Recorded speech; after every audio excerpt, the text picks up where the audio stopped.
The Lamoille Stories by Bill Schubart. Narrated by the author, Kent Cassella and Mary Catherine Jones.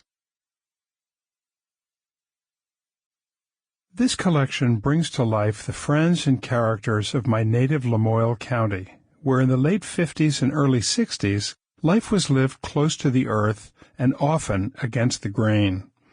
These 22 stories capture Vermont in its transition from an enclave of hill farms and small towns to a place where hippie vans begin to dot the dirt roads filled with born-again Vermonters getting back to the land.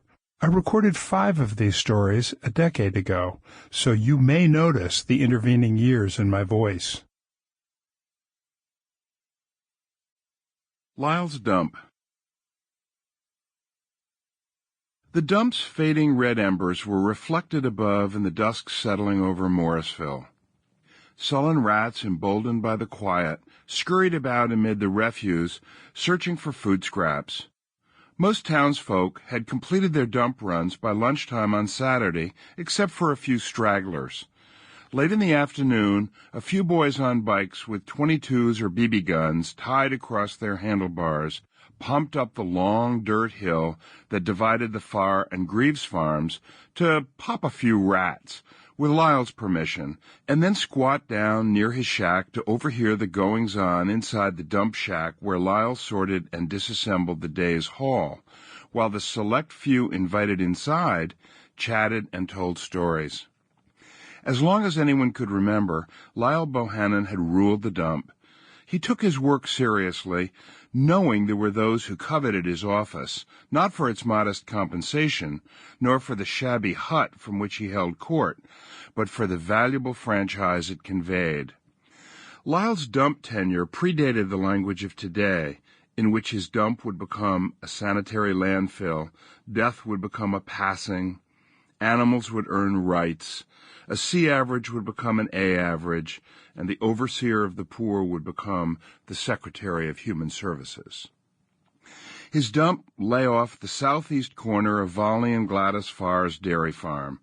Lyle arrived at the dump at 6 a.m. Saturday mornings and stayed until well after dusk, depending on the day's harvest and who showed up with hooch.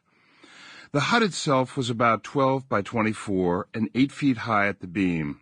Its framing ran more or less 24 on center, with lumber scavenged after the war from countless drop-offs. The shack was held together largely by the 4x8 plywood panels nailed to the frame. These were donated in a magnanimous gesture by the Atlas Plywood Mill on the other side of town after the old hut collapsed in a major snowfall. Discarded linoleum sealed the interior walls from drafts and provided a disorienting interior decor. The only door was an exterior half-glass door that Lyle had painted a pale blue. It hung limply in its jamb and scraped an arc in the dirt floor when opened or closed.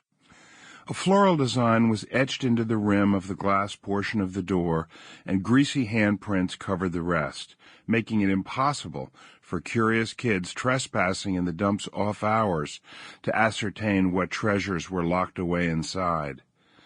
The door was secured by a rusty steel hasp that hung open on Saturdays. Lyle was proprietary about his shack. No one entered without being invited in. The interior was lit only by 2 rusting railroad lanterns.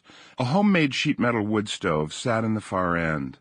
In another corner sat a small Mosler combination safe that Lyle had scrounged from the remains of Jocelyn's jewelry, a victim of the Portland Street fire of 1948. Although the paint had been badly blistered in the fire and the Bakelite combination knob and opening handles were molten lumps, the safe mechanism worked well enough. No one knew what was inside, as only Lyle had the combination. Speculation ran high on this subject. Some said it contained choice liquor from Canada. Pete Trepanier started the rumor that Lyle had acquired Wyvis's extensive collection of Scoot pictures when Wyvis found God at the Calvary Band of God Bible Church in Eden Mills, and somewhat reluctantly retired his renowned collection of dirty pictures. Still others whispered that it contained Lyle's most prized dump pickings, although few could imagine anyone discarding anything of enough value to keep in his safe. Sample complete. Ready to continue?